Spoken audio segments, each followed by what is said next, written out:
Hello, my name is Jan Zehrfeld from Panzerballett, and you're listening to the Progcast.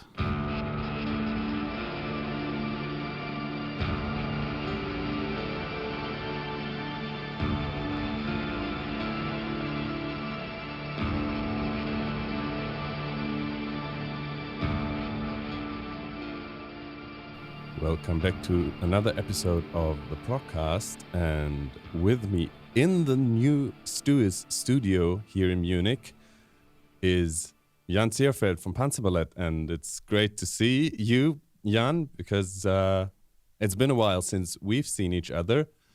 I had the pleasure to see Panzerballett playing live a lot of times between maybe 2016 and or 2012 and 17 or something. Way more than 20 times, I guess, in a lot of different venues in Munich and also in Stuttgart and Nuremberg at the Generation Prog Festival. But the last years, somehow I didn't manage to go to the Panzerballett concerts anymore, or those that were taking place. I didn't manage to go there, but Panzerballett will have another album out, or have another album called Planet Z. And now I'm talking all the time, but we want to hear how you're doing, Jan. I'm pretty good, actually, and I think weren't you there before in the audience, like before 2012? You were already. I remember you from before, right? I was pulling up the Panzerballett website here, and I was trying to figure out my first Panzerballett gig. We've been around since 2004, and I moved to Munich in 2008. Right. Okay. So maybe from 2010. But yeah, of course, a lot of times at the jazz club Unterfahrt, also in the jazz club of the Bayerische Hof, which is of course really fancy, but also in the backstage in Munich, in Stuttgart, in the jazz club Bix, where I was at 2 concerts ever in the jazz club Bix in Stuttgart. One was Panzerballett, and the other one was Alan Holdsworth. Oh, nice! That was 2009. So. Oh, yeah. So it's been a long time, and as I said, I have seen you guys a lot of times. But somehow the last years I didn't manage to go to one of your concerts. Actually, you have some concerts for this new album announced in Germany and Austria, I think. Switzerland. Close enough. And it's all what's left. It was planned to play in Prague, but that was cancelled a couple of days ago because of the restrictions. I mean, it's amazing that you can. These dates are going forward anyway. We planned to do 3 weeks, but that was before COVID, and I was in the middle of booking of that process, and I thought, well, now I have 13 shows booked, and I need at least 5 more, and it ended up COVID came. And it ended up being 5 less, so we're down to 8 shows now. But I think that's what it will be eventually. It's better than nothing, and I think we here in Germany are quite lucky that concerts are going forward again. Before we dive into the new album, we have a little section that we like to call "What's in Your Walkman." So I would like to ask you, Jan, what have you been listening to lately? Anything new stuff that blew your mind, or also old stuff, whatever you've been listening to lately, to put into the playlist for our listeners?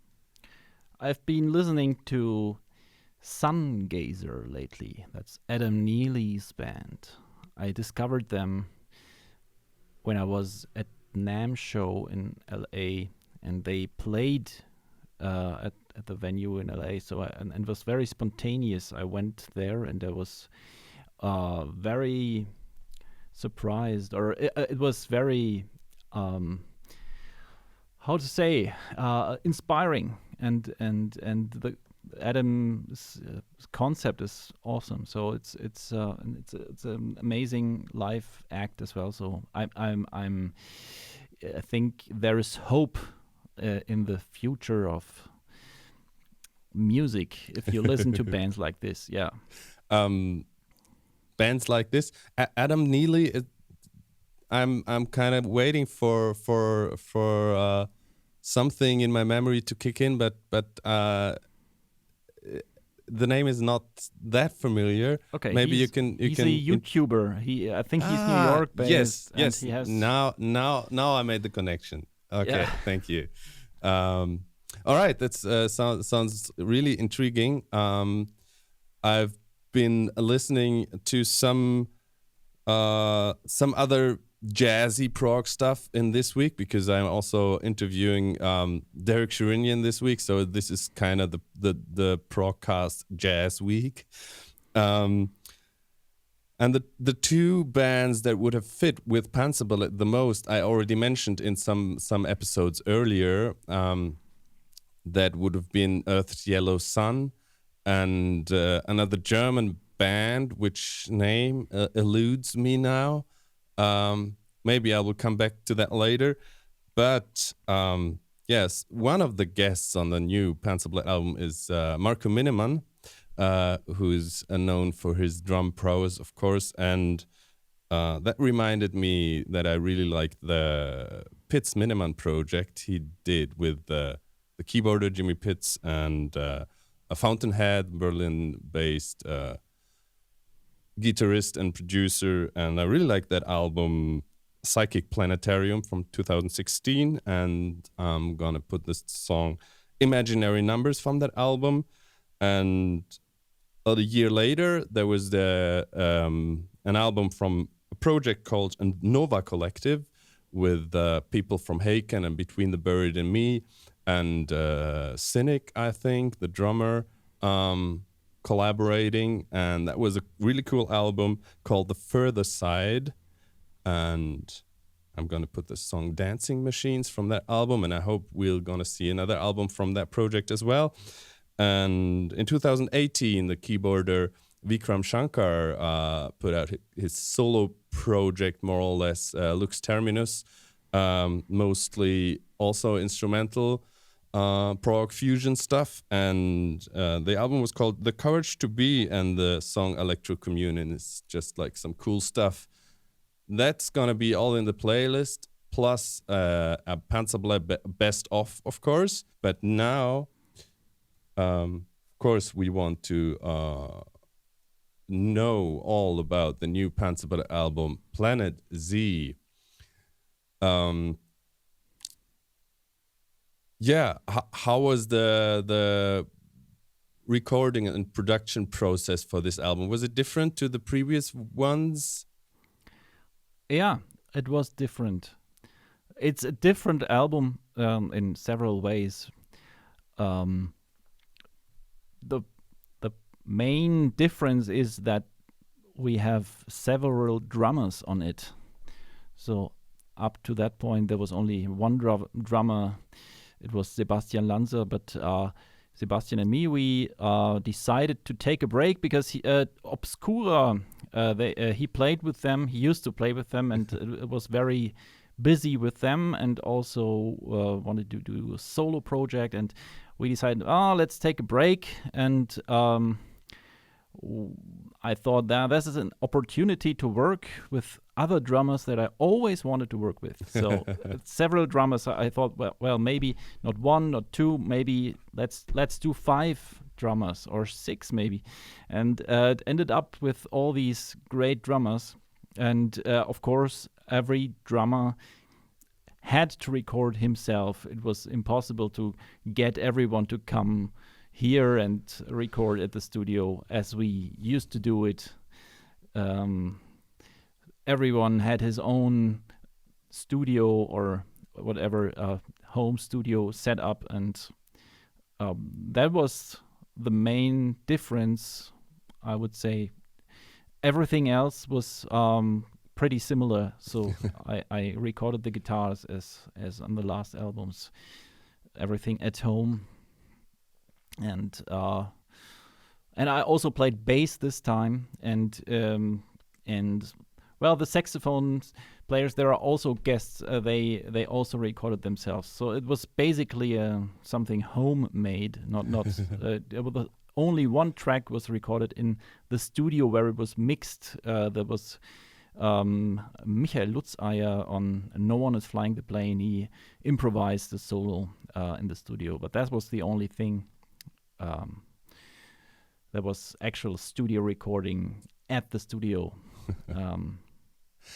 And I mean, for those who don't know Panzerballett, you guys are known to take well-known songs, be it from the pop world, from the metal or rock world, or from the jazz world, and make them crazy.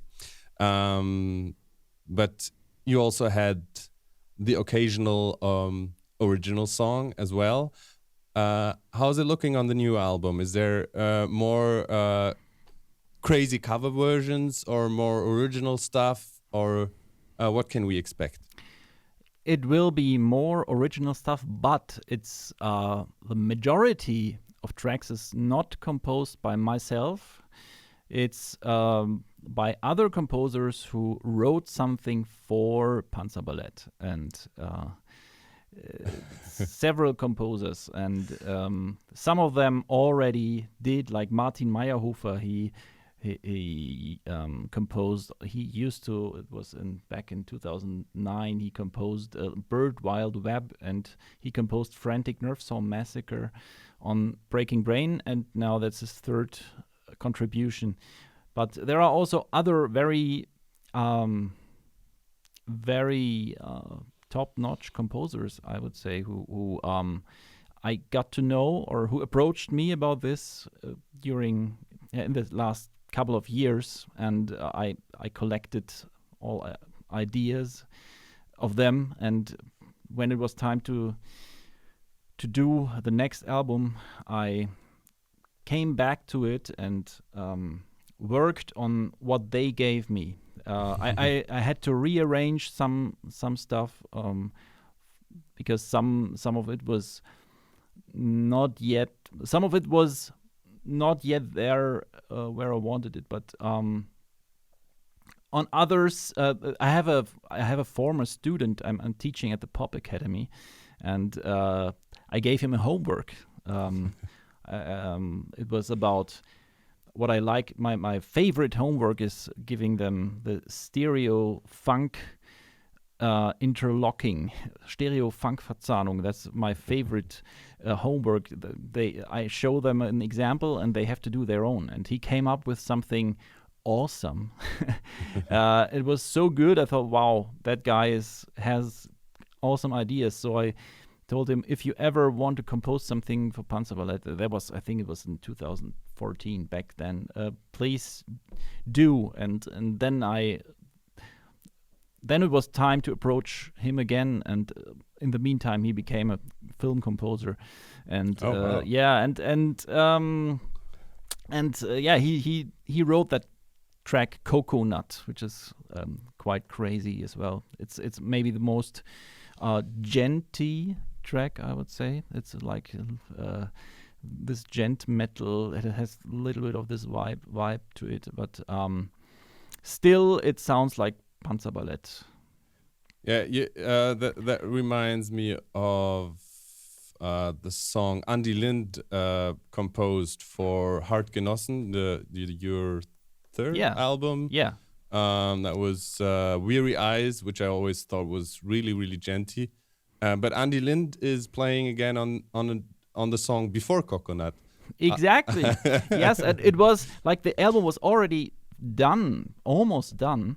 And then I met at a party where Martin Meyerhofer celebrated his 50th birthday. And I remember that. I was not there because I was at the Prog Power Europe Festival. It was in October, right? Yeah, exactly. Last October, yeah. And I went there, and there I met Andy, and I told him, I got this album, like with all these crazy drummers. And he said, "Oh, Jan, I got something for you. I have another piece. Maybe you want to include that too." And I said, "Well, yeah, hand it over to me." And I thought, wow, that is kick ass. So I included that one too. Yeah. Right. Yeah, we already mentioned that Marco Minnemann is drumming on Planet Z on 2 tracks, if I see it correctly here. And yeah, Andy Lind, we also established on the first single that is that was Mind Your Head, and it's like not even 2 minutes long, but you have that was Morgan Agron playing on there, and then there's Virgil Donati. We talked with Derek Shrinian, of course, about Virgil as well, and then there's Hannes Grossmann, and the last one is a name I never heard before, and I think I saw it on the lineup for the tour as well. Gergo Bolai. Maybe you can tell us a little bit about him, because I think all the other guys are well known in the prog and jazz scene, fusion scene. Yeah, Gergo Bolai, you will hear. I'm sure you will hear a lot about him in the future, because he is he moved to LA 5 years ago, I think, and he established as a top-notch drummer. He's one of the top-notch fusion drummers who are in that LA scene. He became one of them. So, and he I think I saw a post from him or with him, and he was playing with Tribal Tech, which is one of my main influences. And when I listened to his playing, I thought, well, this guy has exactly that energy that I need in music that I want to play. So it's but he's also a jazz drummer, but he has this rawness also, like the brutality. He has metal punch as well, and I think that's it's you hear that rarely. You have either one or the other, and there are just few exceptions. But I think the way he combines things, or his kind of versatility is exceptional. So I remember that his name, and I got when I contacted Anton Davidians, the bass player, about establishing a contact to Virgil. He said, well, you know what, you should also ask Gergo, and because he's doing stuff with Gergo too. And I thought, wow, Gergo, yes, that's exactly something I want to contact Gergo. And he ended up playing on three of the tracks, and also being in the live band, so in the live lineup. Who else is gonna be in the live lineup? It's Joe Dobelhofer, who you already know from before. He joined. He's been playing the second guitar, or the other guitar, for quite some years now. The lead guitar, the lead part. He joined in 2010. And oh my goodness, that long already. I remember you guys still with Martin Meyerhofer. Yeah. So it was before 2010 actually, as you said, that I started seeing you guys often here in Munich. And with Joe, you also perfected this Stereo-Funk-Verzahnung you mentioned earlier live. Exactly, with Joe. And I remember at the backstage, I think when you explained it, and then you started like demonstrating it like in a clinic, and then you played the song, and it was like 10 times faster than in the demonstration, and the whole audience was just flabbergasted. I remember that, yes. And furthermore, we have from Vienna, we have saxophone player Florian Fennes. He was recommended to me by a former Kommilitone. What's that in English? A student mate, or someone you studied with? And many musicians that I because I studied in Austria, so I know many musicians there, and I get recommended musicians from Austria as well. And that's another Austrian incorporated in the band. So yeah, Florian Fenn is from Vienna, and he plays on 4 of the tracks actually. And then we have Gerd Böhlicke, who's he's in the live. He plays in the live setup, and he's a good friend of mine from back before I founded the band. We already jammed together, and so he's at the current lineup for that tour. Yeah. So I guess once the album is out, the credits here, I have pulled them up on Prog Archives, will have to be adjusted, because there's only like it's the old standard lineup written here, and then with you, Joe, Alex von Hake, Heiko Jung, and Sebastian Lanzer, and then the 6 drummers, the 6 additional drummers, but yeah, the others, like Florian Fennes, like you mentioned, he's credited on the YouTube video, but the credits didn't find their way. The correct credits didn't find their way to the Prog Archives yet. Okay.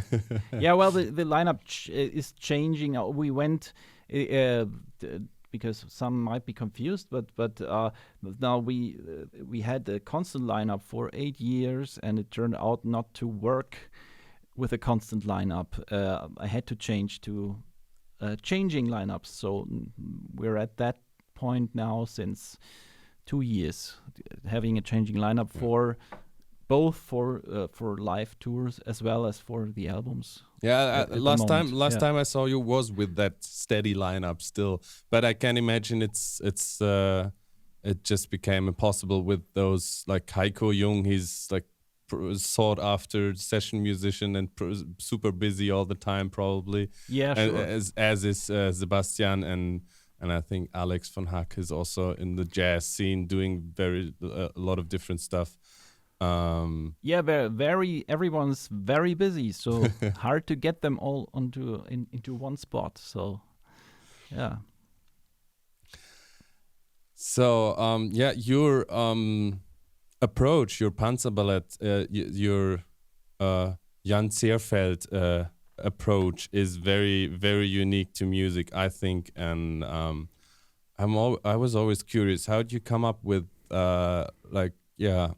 taking these songs, like for people who never listened to Panzerballett before, they have been putting their mark on different stuff like Rammstein's Mein Teil, or the German Eurovision Song Contest winning song Ein bisschen Frieden from all those years back, all the way to The Simpsons and Pink Panther, but you also tackled jazz classics like Take 5 or Giant Steps, but they always turned out very different and very weird, and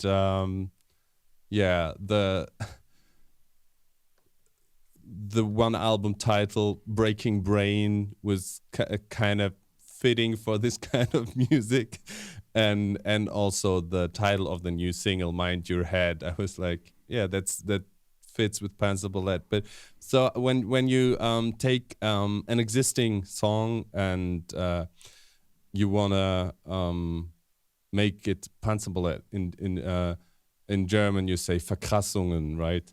Like it's you made up that word, but it works pretty well. Yeah, that's perfect. Yeah. So how do you approach an existing song and make it a Panzerballett song, basically? Yeah, I have my tools, like my compositional tools and arrangement tools, and they're out of the same box.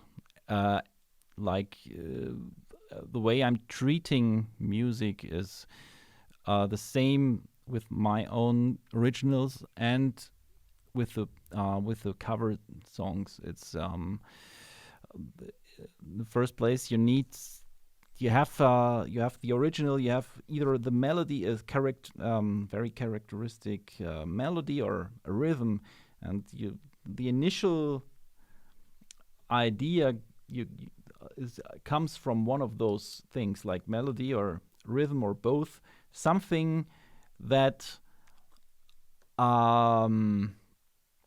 offers me a way to fuck it up beautifully.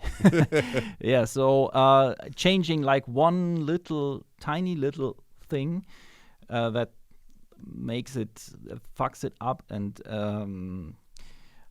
I'm also using as a tool. I'm using the computer to make these idea to work out the idea faster than it would take me to write everything out on paper. So it's I have the computer to do that for me, and take a tiny a melody which is in 4/4, and I just thought at that spot I could like take out 1/16 note. What would it sound like if I put this together like 7 times? How would that sound like? And it's a trial and error thing. And sometimes it works, sometimes it doesn't, but usually it takes me somewhere where it gets even weirder. So the first working out the first idea takes me somewhere where I think, wow, okay, now I have this thing, I could add more craziness to it, or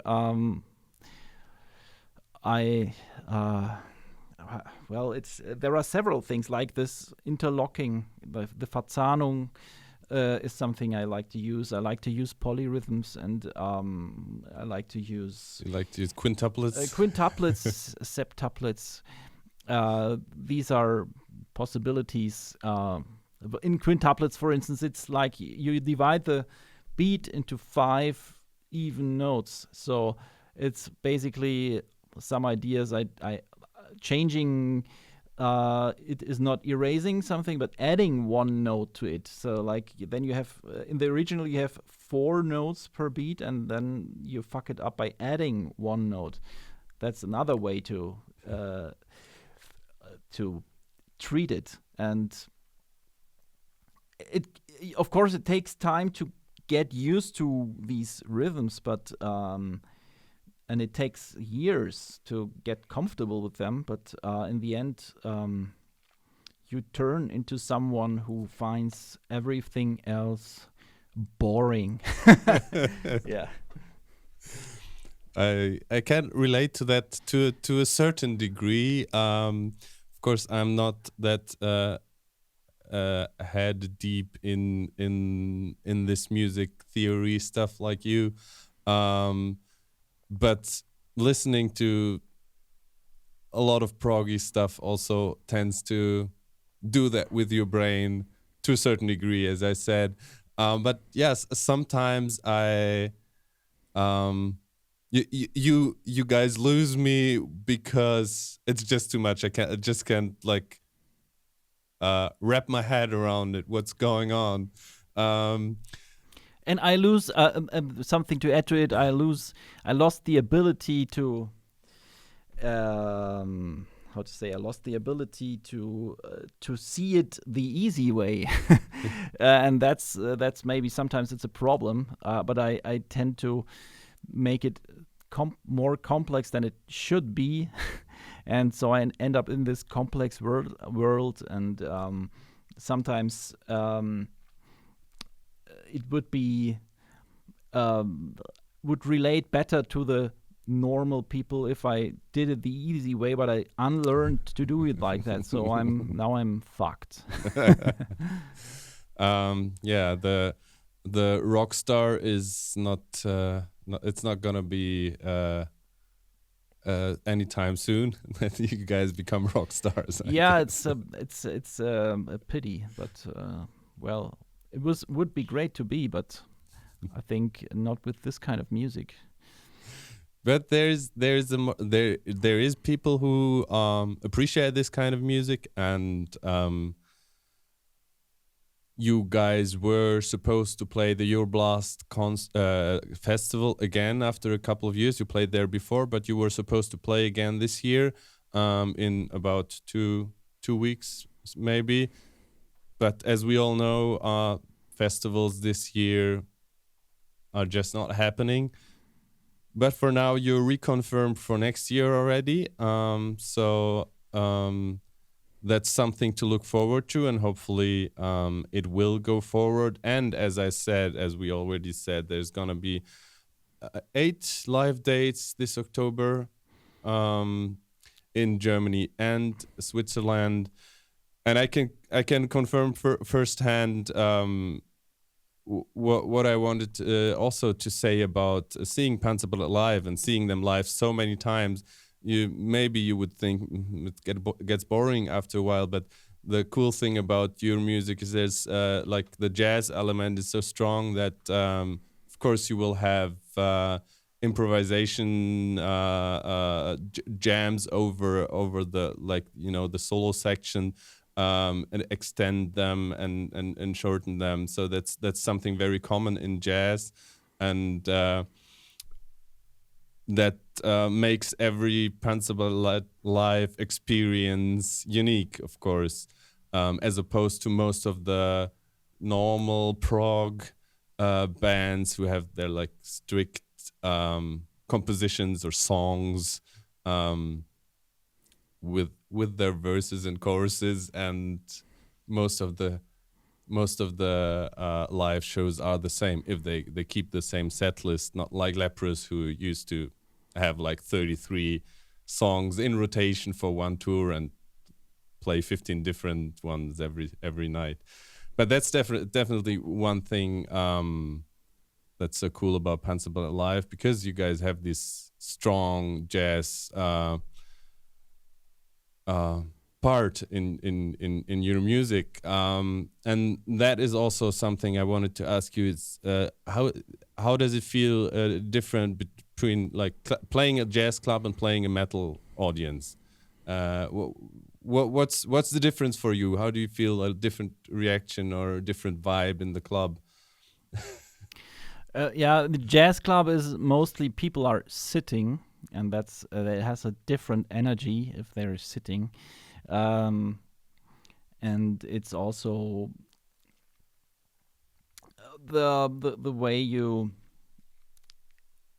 play is, well, it's not that different, because since we play with in-ear monitoring, we have actually it's the same sound in our ears as on. The same what we had at the Wacken festival is the same sound we have in the Unterfahrt in Munich. It doesn't feel so different from what you hear, but what you feel is of course different, because it has both worlds, like the rock venues and the jazz venues. They have their own good thing, but the advantages, both their advantages. I think what I like about the jazz venues is that I get to, without being interrupted, I get to do some announcements, and to because I like doing announcements, and because if you don't have vocals, just instrumental music, then I think it's the whole evening would lack something without someone saying something to the interacting with the audience without words. And I think that's the Panzerballett way to interact are my announcements, and I like to tell some fun story, or improvise something, or invent something new, or and it's fun, and it's only it's the best announcements happen in these jazz clubs. I don't know why, but maybe because in the rock venues they want energy, like stop talking, play music. That's cool too, but the rock venues, of course, are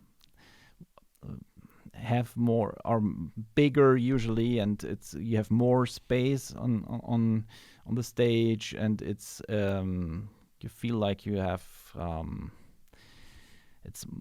it's more power, like physical power in the room. You hear, of course, you have stronger PA. You have a more decibel usually in the rock clubs, which is you can feel that, and you have a subwoofer underneath the stage, which I like. Some of the band members don't like it, but I love it. If you have a subwoofer, you feel it. You feel the vibrations. Yes. Yeah. So there's an advantage to both situations, and I think it's the thing is to have the interesting thing is, or the thrilling thing is to have them both, not to restrict oneself just to jazz or rock venues. I think that's the fun thing, to have changing situations.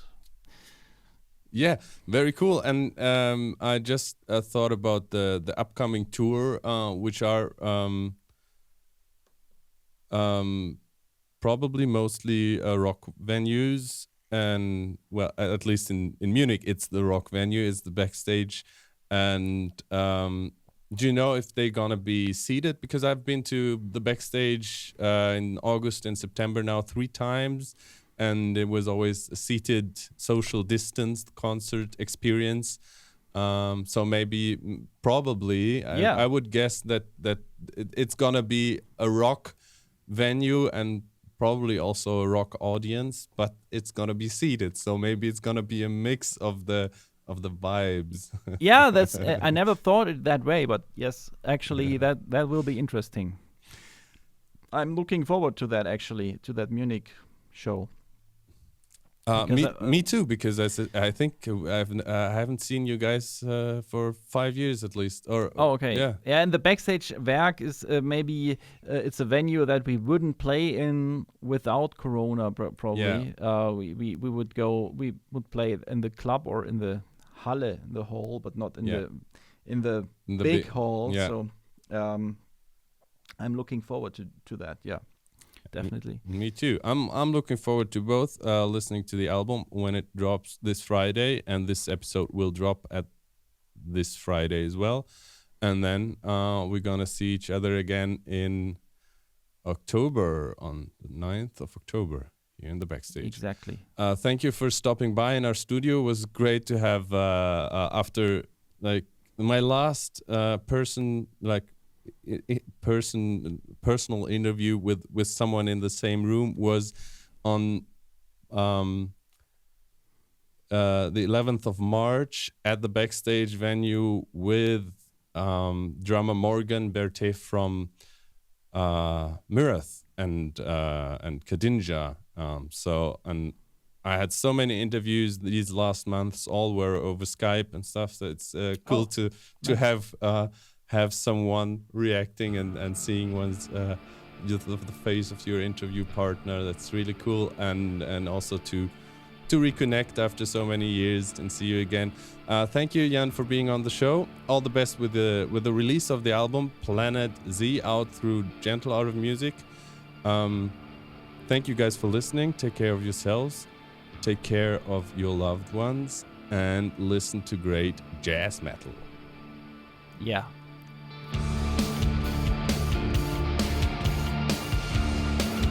The Progcast is a production of Stewis Media and is presented by the Prog Space. It is produced by Randy M. Salo, Janine Stengel-Lewis, Blake Lewis, Kai Metzner, and Dario Albrecht. Our theme music is by This Is Not an Elephant.